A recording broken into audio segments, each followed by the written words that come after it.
Manhattan-inspired beer because it was the only cocktail-inspired beer I found. Okay.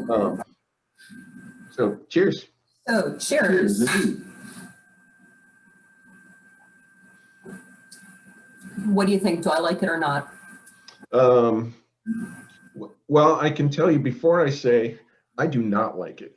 Really? I had one last night and I couldn't get through more than about a quarter of the bottle, maybe, before I dumped it out.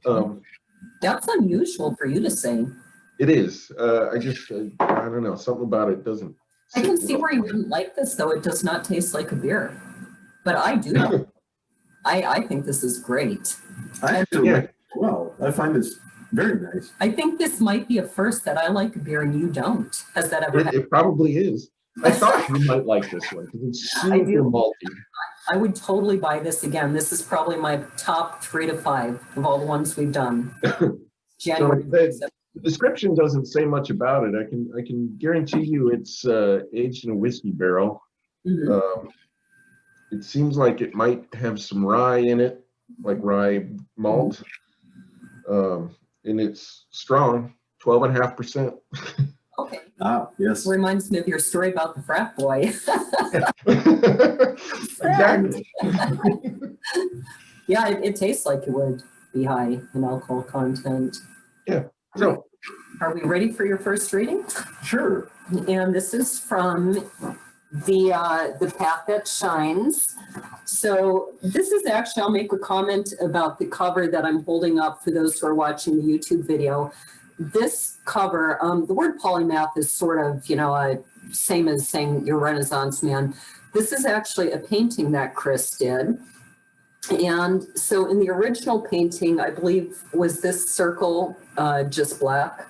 Yes, it was. Mm-hmm. And so in the original painting, the circle was a single black circle, and he turned it gold and then made 2 to represent wedding rings. Mm-hmm. So that is The Path That Shines by Chris Powell. Go ahead.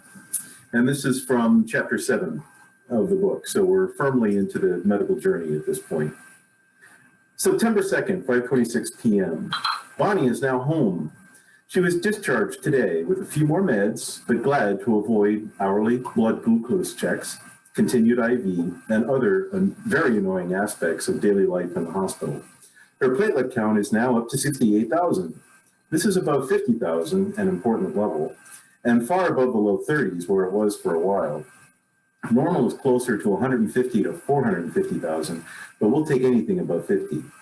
This shows the IV immunoglobulin is working. A few labs this week, outpatient, and some follow-up doctor visits, but we're all happy to have her home. Zena is especially happy and keeps staring at Bonnie from her station near the fireplace.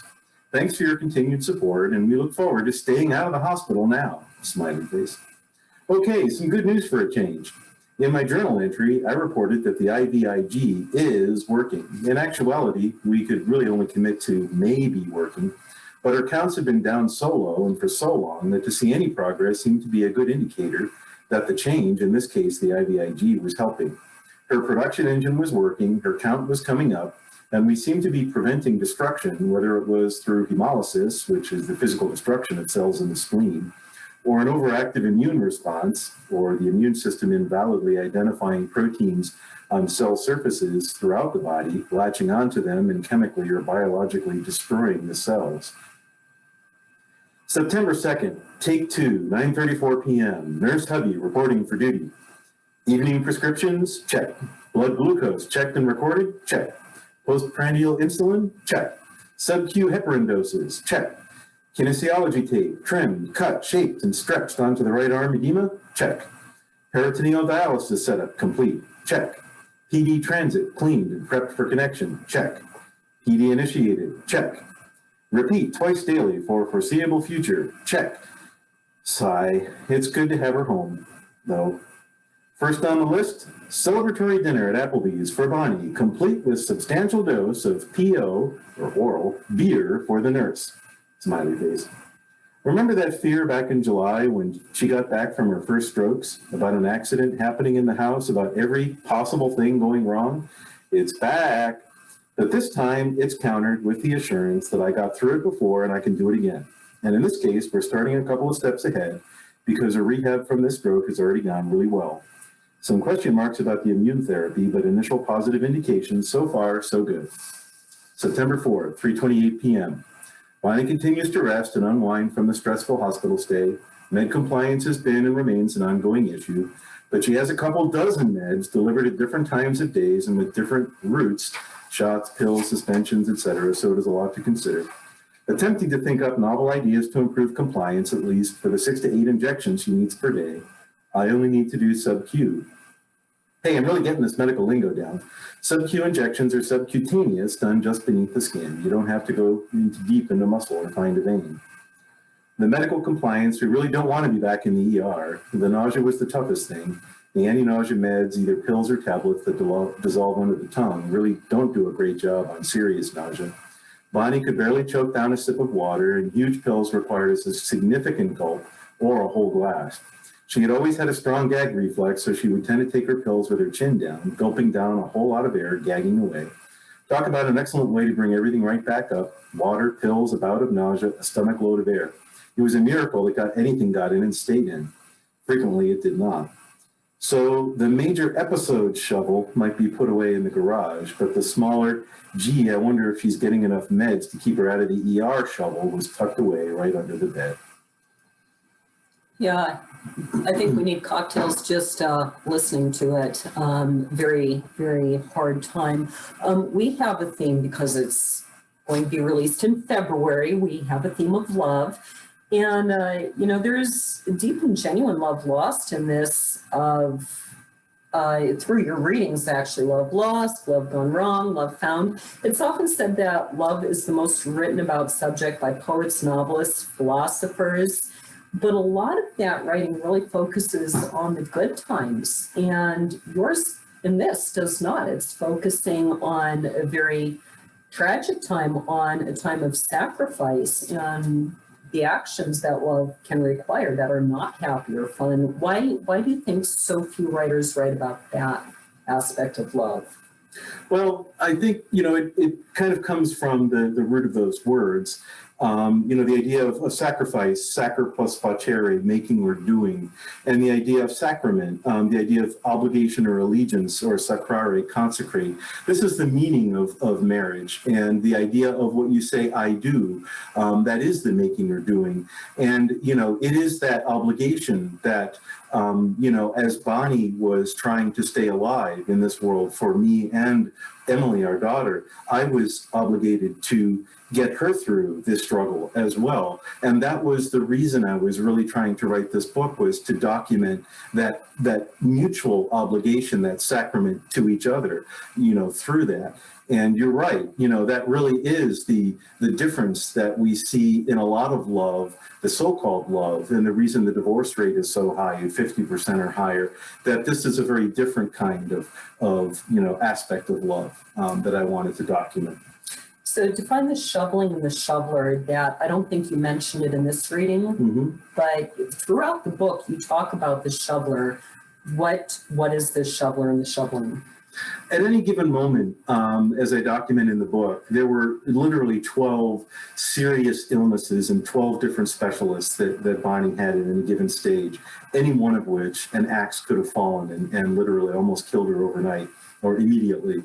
And so there's this pit in your stomach where you're just worrying that something could happen at any moment. And it felt like a shovel was digging your insides out. And I personified that shovel as a shoveler, because you literally felt as if, at any given moment, your insides were just being shoveled. And this illness went on for what, 18 months, 2 years? It was documented in 1992 with kidney failure, and then in 2012 it was actually labeled as antiphospholipid antibody syndrome, and she passed in 2013. So yes, about 1.5 to 2 years. It was so long time to deal with that. You're one of our few guests who has written memoir, which is classified as creative nonfiction, and it's very different from the academic writing you've previously done. For listeners, you have a bachelor's, a master's, a PhD, and MBA. Did I forget anything? serial student. You know, I just can't stay out of school. So you've done a lot of academic writing, and this is very different. And I'd say most of our guests kind of are drawn to writing for writing's sake. It's like something they can't not do. But you came to it with some very different reasons. What were your reasons for writing this book that drew you to this kind of writing? Definitely three main reasons. One was grieving. This was a cathartic process for me in getting through my, the loss of my wife after 24 years. One was to describe an awful illness that really the medical field doesn't know very well. Antiphospholipid antibody syndrome was actually only documented starting in 2001, and they really don't know very much about it, particularly in as serious a form as Bonnie had it. And one was to describe the story arc of Bonnie's legacy, the love, life, and strength in the fate of this tremendous struggle. So there are a lot of fascinating things in that. And why don't you show us one of your other projects? You do some woodworking. Yes, indeed. And I happen to have a hurdy-gurdy here, which the word hurdy-gurdy actually dates from an old Scottish term kind of meaning noisy or commotion. I didn't think called the trombone that. Right. Turn it around and show the buttons. Yes. And so these are the tangents, which actually impact strings, which are, if I can open it here, let's see. In the front there. These strings are drone strings and chanter strings. So this is kind of similar to a bagpipe sound, where when you turn the handle here and then press the tangent strings, So it can be yes, we turn the handle, on the end. and that plays drone strings and the chanter strings, and we press these tangents, which then press against the chanter strings.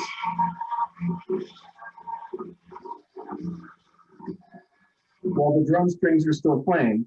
And so you get essentially a melody on top of the drums underneath, either in the key of G or D typically, although you can tune it to different as you want. And you would play different songs in medieval times, and people would throw you money, in the street or things like that. I like that idea. Right, definitely. I should do that. And So, what's really interesting is you guys aren't hearing this. I'm on the other end listening over the internet. But when you push the buttons, it sounds like voices. Oh, really? So it's almost as if you have tape loops in there. And the buttons are cueing different tape loops, which I think is an instrument idea that you should look into. What